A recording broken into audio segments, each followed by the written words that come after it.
Okay, welcome back to the Modern Revolution. This is Pete Deely, and thanks for coming back for another episode. Divine smiles on me yet again with bringing me interesting people to talk to and give me a chance to expand my perspective, and I hope they expand your perspective as well. You may also know, if you've been listening along, we don't like to tell you too much about the guests. In fact, we don't really tell you anything about the guests. And that's a way to encourage you to listen. So rather than talk about like why you should listen to them, we're just going to ask you to listen. And if you want to learn more about them, we're going to tell you about that as we move to the end of this. So today, I'm very lucky to talk to Mr. Ian Chamandy. Sir, thank you for making time for us. It's my pleasure.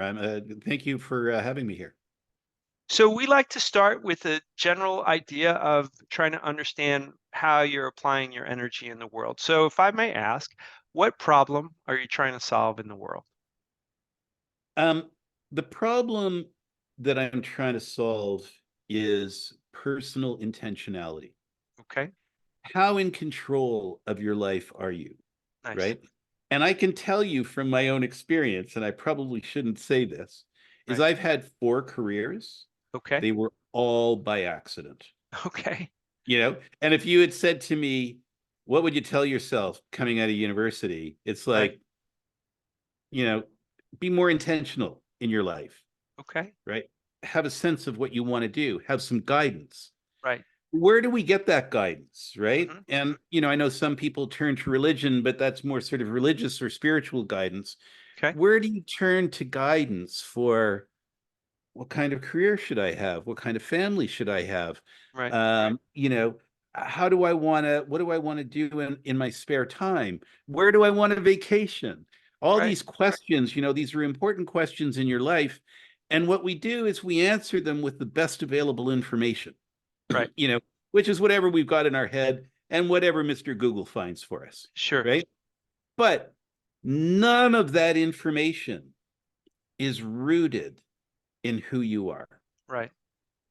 It's sort of like throwing spaghetti against the wall Hmm. and saying, that looks good, I'll try that, or oh, that looks good, I'll try that, rather than knowing that is a good idea and I know exactly why, and it aligns with everything about me, and that is a bad idea and I know why, because it doesn't align with anything that I am. So when I listen to you, you have had, these large highways that you've traveled down in your life. You did this, and then you did another thing and another thing. And I can't imagine that as you came out of university, you had the depth of understanding of who you were then, compared to who you understand yourself now to be. And the life offers us these crucibles of being tested that reveal, I think, those things. Um, so I'd like for you to kind of talk to me a little bit about the when you talk about purpose, right? So you have this notion that you can distill things down to like a very clear and understandable thing. In fact, like 7 words. That's a Or that's a real, less. or 7 words or less, right? To understand your purpose. That's Right. that's like a haiku of purpose, right? Yeah, Like you've distilled it to the essence. that's right. That's right. Yeah. Okay. So tell me how you get to that earlier in your life, because most people get to it after a lot of experience and understanding what didn't work for them. So could you Right. talk about that? Sure, sure. So, everything I'm going to tell you, I learned by looking in the rearview mirror, not because I was aware of it at the time, Right. but having arrived where I am now, what I have Hmm. is a thing that allows you, a tool that allows you to go back and do it way back then, Okay. right? So that you are actually starting by living your life with intentionality and by design. So, what happened with me? Hmm. I graduated from university Right. and I got a job as a copywriter in an Okay. advertising agency. Okay. Now I can write, I can explain stuff, but I had no business being a copywriter. Okay. So, but I'm sitting at my typewriter. You heard that right. I'm dating myself. I'm sitting at my typewriter and everything that I'm looking at on the paper in front of me is awful. It's drivel. It's cliche driven. And I'm sitting there in agony because I want to be a copywriter and I'm Mhm. writing crap. Okay. And what I realized is that my frustration came from wanting to get to the essence of the product or the service or the brand or the company Mhm. and not being able to find those words, Okay. right? So what I did is I went to one of the art directors and I said, "Hey, look, can you just make me this sign that says, is that true?" And I put that on the wall behind my typewriter so that I had to constantly stare at it. Right. That was to be my guide as I'm writing words down on the page. Is that true? Is that true to the brand? Is that authentic to the brand? And sadly, it didn't improve my writing, but it was the right notion. Okay. Okay. Right. Yeah. Um, and I'll tell you where I am today Okay. is in a business that asks the question, is that true about who you think you are as a person? Or is that true about who you think you are as a company? And the process that I designed is to answer that question. What is the authentic you as an individual, or what is the authentic you as an organization? Okay. So Yeah. getting to, is that true, getting to that authenticity, I'm still doing 40 years later, but in a totally different way. So if the Ian Chamandy of today is speaking to the 22-year-old or whatever you were, whatever age you were when you began the copywriting journey, would you have had the discernment to understand what you are saying to if you said to yourself what you want people to understand at that young age, and this is to me an extreme example, right? So you're at least 32, so I know that that's a long time ago, 22. um, so would you have had the discernment to recognize it as authentic in its own way, or would you have been suspicious and been like, look, my whole life I've wanted to be a copywriter, and in these 22 years I've arrived exactly where I want to be? So I'm like, would you, or not, or would you been like, oh, okay, let me listen? So as a 22-year-old, if somebody said, define your purpose Yeah, and what would happen? have it guide everything you do in your life and everything you say in your life, so that everything about you Right. is all flows from your purpose, right? Mm-hmm. Mm-hmm. I would have had a challenge with that. Right. But if the person then said, here's the definition of purpose, it is the one thing at your essence that makes you uniquely remarkable. I would have, that is tangible, You would have heard that. right? I would have said, I don't necessarily want to know my purpose, but do I Right. want to know what makes me uniquely remarkable? Right. Damn right I do. Do Okay. I want to be able to articulate my superpower in 7 words or less? Right. Damn right I do. Yeah. Right. Do I want to articulate my purpose in 7 words or less? I think sure, that's a nice to have.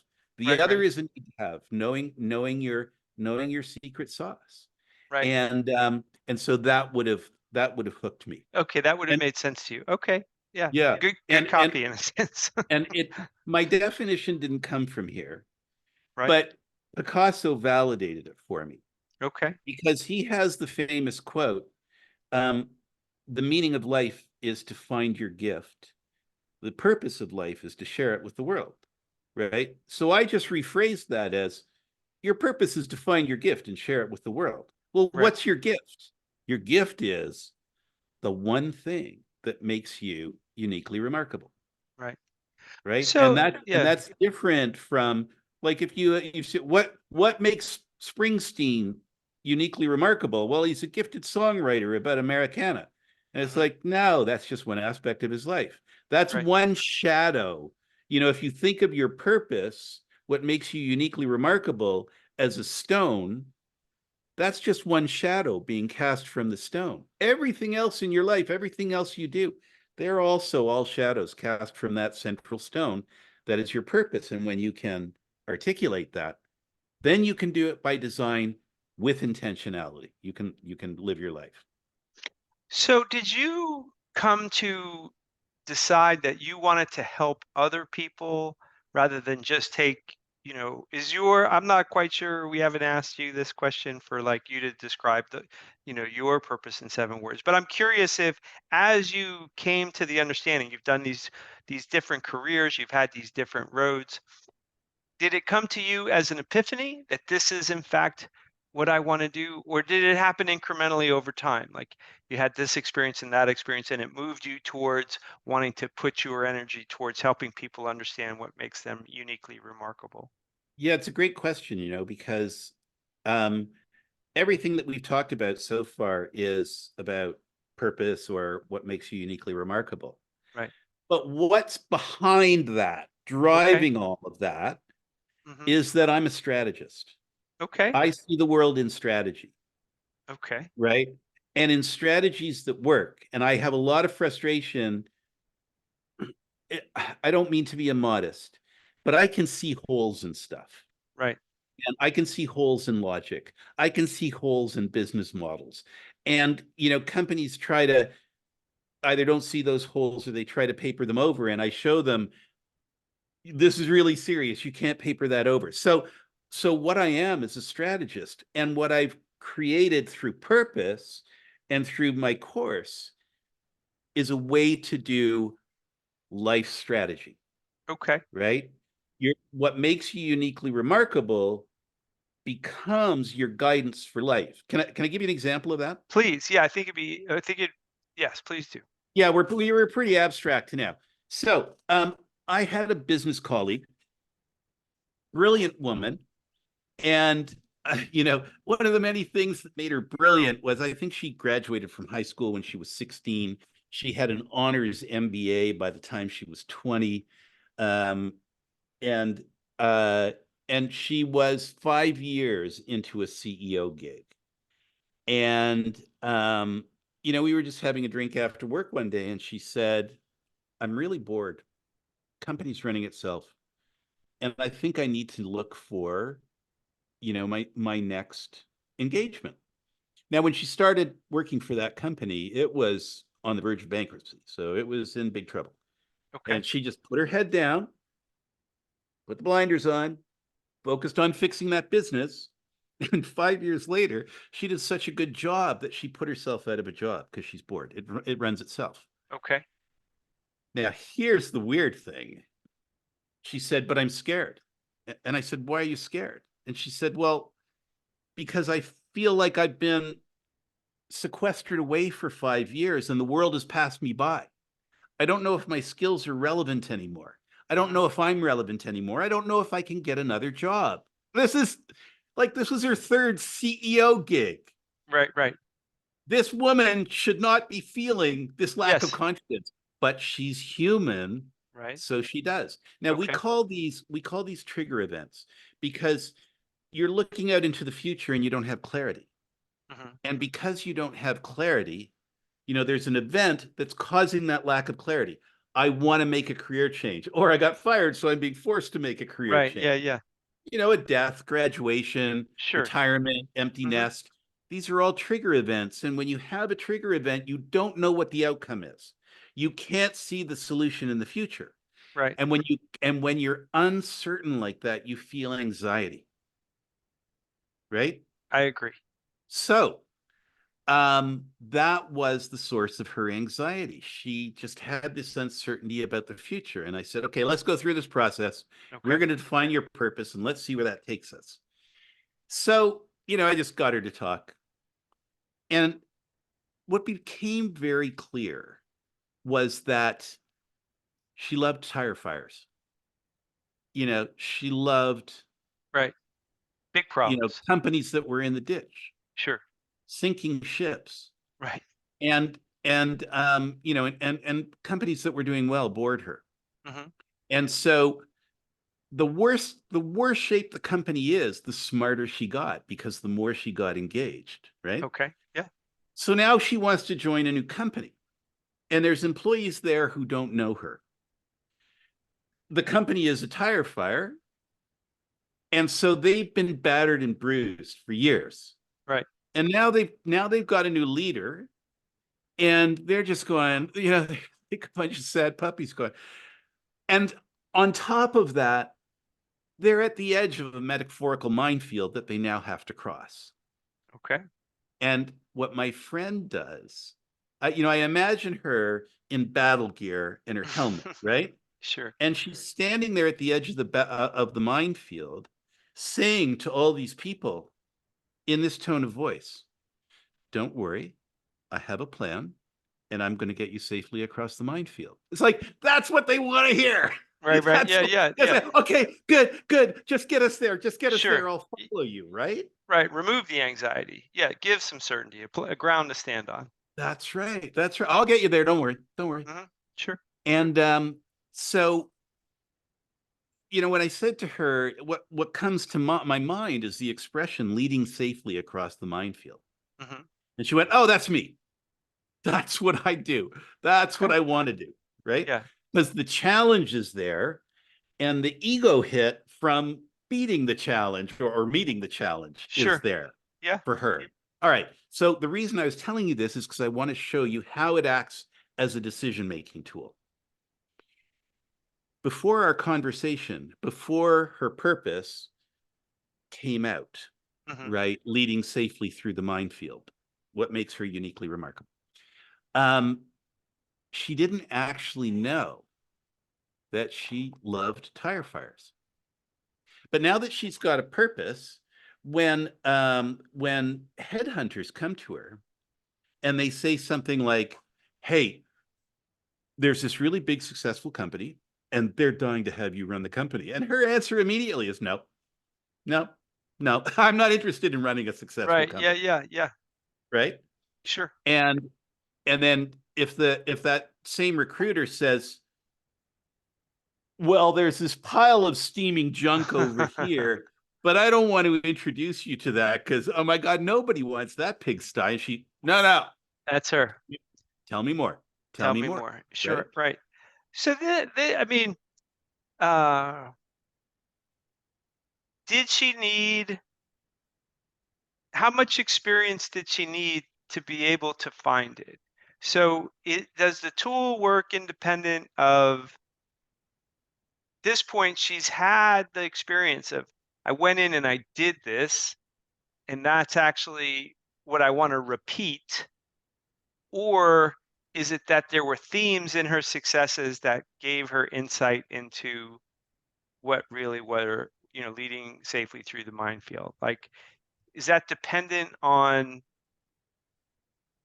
knowing that this made her happy in the past, or was it dependent on some unique insight into, for lack of a better word, her soul that came to her as she went through this process? Yes. Okay, so both. Okay, that's fair. Yeah. That's Yeah. totally No, fair. no. It is the you learn a lot about yourself. So when you take my course, Hmm. the structure of it Right. is there's a step-by-step process that I lead you through where I Okay. get you to identify two accomplishments in your life. Ideally, one from business and one from non-business, just so Okay. they're really different. Right. And then I lead you through this process of tearing them apart to see you in what you did, Right. looking at what you did to get insight into you, right? Okay. And what we're left with at the bottom is the components of what makes you uniquely remarkable. Right. And there's three components. There are your beliefs, right? Everything you believe. Right. There are your wants, everything you want in life. And Okay. there are your talents, both the ones you're born with and the ones that you accrue along the Okay. way, Okay. right? Right. So what we do is from accomplishments, and the reason that we choose accomplishments that you're proud of Hmm. is because unbeknownst to you, your purpose was raging during it, Okay. right? Nice. Your purpose always existed. Right. Right. Right. This is we're not um defining it. We're just articulating it. Revealing it, so to speak. Yeah, revealing it. Revealing what's already there. Okay. Okay. So I lost my train of thought. Help me out here. Well, that's okay. I mean, yeah, I appreciate what you're saying, that there is some things that are innate. Those innate things rub up against our experience, and then it kind of helps reveal like what is that uniquely remarkable quality that may be immutable, that maybe it's just a Right. part of a person that's not experience dependent. So do people come and Can I find just, you? I'm sorry to interrupt. I just, to wrap that point up, once you Please. distill, this is the part I forgot. Yeah, Once you yeah. distill the beliefs, wants, and talents, Right, this is an AI driven course.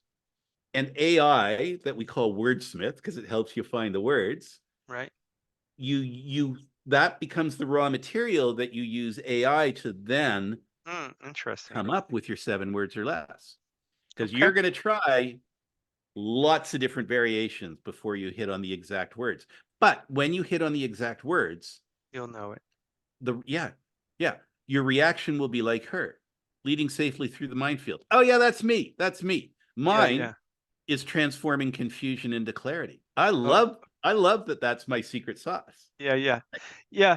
Well, it's interesting, right? I mean, this is there are spiritual traditions that speak to this idea, right? There's a personal mantra that, in transcendental meditation, you get a phrase to repeat. There's other analogies to this. So I guess I'm curious, what brings a person to you generally? I mean, are they generally disrupted, something changed abruptly and they have to do it? Or have they just achieved a certain amount of ennui, boredom in their life, and that brings them to you? Like they're just out of gas. Like what's a profile of somebody who might come look to experience your good work? Right. So there's 2 buckets. Okay. There's one bucket of people who are just seekers, right? They're just Yeah, yeah, constantly yeah. taking Right, self-improvement stuff, and this comes along, and if it makes sense to them, it's like, oh yeah, oh, discover what makes me uniquely remarkable and be able to do it in 7 words or less. That sounds pretty cool, if I right. do say so Yeah, myself. yeah, yeah. Um, but then the other bucket Hmm. is trigger events, Okay. right? It's people. I was standing in line about a month ago at the supermarket.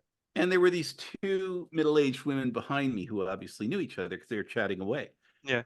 And I heard one of them talk about the crisis of graduation.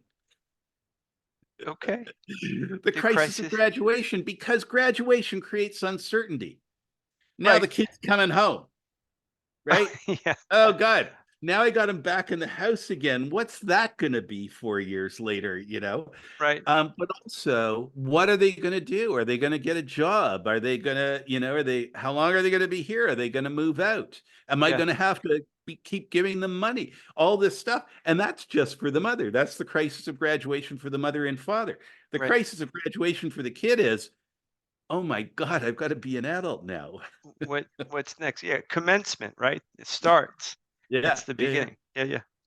Well, what are the consequences to people who ignore this idea and perhaps not taking the time to understand how your uniquely remarkable affects people who instead are operating from a different point of view? Like what happens to those people over time? Well, that's the majority of people, right? I So agree. they're just fine. Okay. But if you aspire for more Right. than just fine, right? Because what's going to happen is you're going to go through your life making choices to the best of your ability, Hmm. based on your intelligence and your experience. And there's lots of very successful people who got successful without knowing their purpose. So, if you don't know, you'll be just fine. Right. But if you aspire to more than where you are now, Hmm. then you got to ask the question, well, what does that mean, and how do I do that? Right. Right? And so I think that this is one of the most important ways that you can do that. And I know that's very self-serving for me to say, but here's the reason I say it. Right. What's more important than knowing what makes you uniquely remarkable as an individual? And I'm sure that, like we could probably bat around 4 or 5 things in your life that are really important. Maybe all of them are ahead of Right. knowing what makes you unique, but it's in the top five. So shouldn't you know it, Yeah, I right? mean, So that you guide you to a better life, to better decisions. Sorry, here's why. Here's the mechanics of it, okay, right? okay, tell me. If your purpose, what makes you uniquely remarkable, Right. is based on your beliefs, wants, and talents, Okay. if you make decisions based on your purpose, they will always be aligned with your beliefs, wants, and talents. Right. That's the Yeah. mechanics of it. Okay. So, I mean, yeah, I'm trying to think of like language that I've heard and maybe even used in the past along these lines. And when I think about I think about wisdom, I think wisdom is a function of distillation. Like it comes like water. Water's got to pass through all this dirt and sand and land in the groundwater supply, purified by its journey through all these things that are not water. And so there, the guide, turning confusion into clarity, and the guide through the minefield, gets you there safely. Um, like when my mom was a professor for most of her life, and early on when she was teaching, I remember her telling her students, like, look, it's the A students that go get tutoring. you know like the best students seek to help, and that Yeah, yeah, yeah, yeah, yeah. because it creates a more efficient learning structure. So if someone's listening and they're like, well, how do I work with it? I would like to do that. Like, what are they, how can they find you, and like what might they expect when they come across wherever you're going to send them? Okay. So it's actually, you can see the URL in the bottom corner there. It's purpose U. So Okay. it's just the word purpose with the letter U at the end, .co. Okay. Like for Purpose University. Now, when you go there, you're just going to get a page that says coming soon, Okay. define your purpose in 7 words or less and design a life of meaning and purpose. Um, the course will be launching soon. Our target is mid-June. Okay. Um, Give us your email and we'll notify you the moment the gates open. Well, that's wonderful, and I appreciate the opportunity to kind of allow people to be prepared, learn about it before. I'm sure there's a capacity issue. It's always can't serve everybody usually all at once. So, folks who are listening, go and get in line there. Um, I'm happy to try. yeah, let's break the system with prosperity without a doubt. But tell me, once they do enter the course, is the course consist primarily of materials that are video and things to read, or are they things that are they going to interact with you, or what might a person expect if they want to go take the course? All of the above, but there's Okay, two major elements in the okay, course. okay. There's all the videos where I Hmm. talk you through everything. Right. And then there is the AI powered worksheet, Okay. which is it's really cool working through it. It is really cool. It seems almost like magic. Okay. Uh, and so in the videos, I give you the instructions. You work through the worksheet at the Right. bottom, your beliefs, wants, and talents pop out. Hmm. That's stage one. Stage two is then to take all of those and use Wordsmith, which is what we call our AI tool. We use Okay. Wordsmith to work on that to help you find the words until you distill it down to 7 words or less. And your response to it is, oh my God, yeah, I want me some of that. That's the yeah. Then the third step is it's like we've got the headline, Right. right? Now we have to construct the story, the full Okay. story. Right. Now we've been doing that, right? In going through the worksheet, we've been constructing the story, but in its component pieces. Now we got to put it together. Okay. Excuse me, sorry. And what that culminates in is a resume that I have redesigned. Okay. Because the what a current resume does is it says, here's all the brilliant things I've done. And Mhm. it's like it's an insufferable laundry list. right? And you feel compelled to pack everything in there that, that was brilliant about what you did, because you don't want to leave, you don't want them to miss anything. And, to me, that misses the point of especially the cover page. So I have designed a one-page resume, and I Okay. won't go into the details of Sure. how it's different.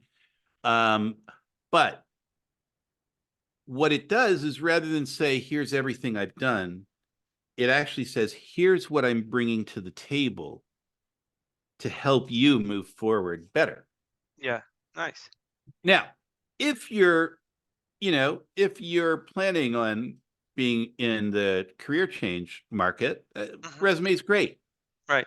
I was working with a university president, and she knew what she wanted to do 5 years from now, but she wanted to start preparing for that now. And the Yeah. first thing that she did was a blueprint to figure out, who she was in 7 words or less. And then she could manifest that by design with intentionality, Hmm. so that she, could ensure she got the final job that she wanted. Right. And when it came time to do the resume, she said, "Well, I'm not going to be looking for a job in 5 years, until 5 years, so I don't need a CV." And I said, "Bear with me, because the purpose of the resume is not just to help you get a job. Purpose of the resume is to bring the entire story together on one page." Hmm. Right? Because we know the process. So when she said, okay, okay, okay. So we finished it. And when we were done, she said, "Oh my God, I love this. I get asked to do public speaking all the time, and they Yeah. always want a bio. I'm sending this instead." Yeah. Yeah. Yeah. Right? I like it. I like it.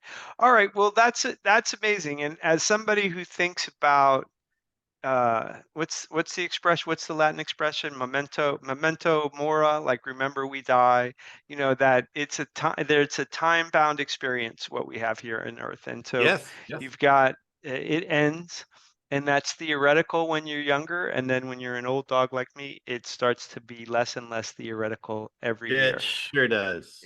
So I think that um, everything you can do to make the time here as fulfilling as possible is something that's worthwhile. And to know something so special about, like, well, how do I sit in the world that's different than other people?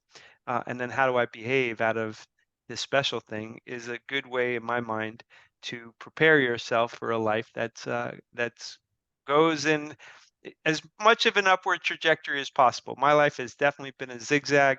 Most people who I like seem to have had a zigzag life as well. It's not just been one success after another, but flavored with things that didn't work out as much as things that do work out. Because I think the part that's experience based means that you have to be free and safe enough to go and try things that you don't know if they're a good fit for you or not. And that Yeah. is in the land of exploration and education. Yeah. Um, Yeah. so I like the fact that, the idea is to have both what worked in the past and what might be even better in the future. So Ian, Yeah. thank you for spending time with me, and I appreciate it Oh, so it's much. my pleasure. My pleasure. Thank you very much. Yeah. All right. Well, today's modern revolutionary was Ian Chamandy, and we are really excited to have talked to him. I hope that you're inspired and that you go learn more about what he has to say, and perhaps there's a time that you would want to work with him.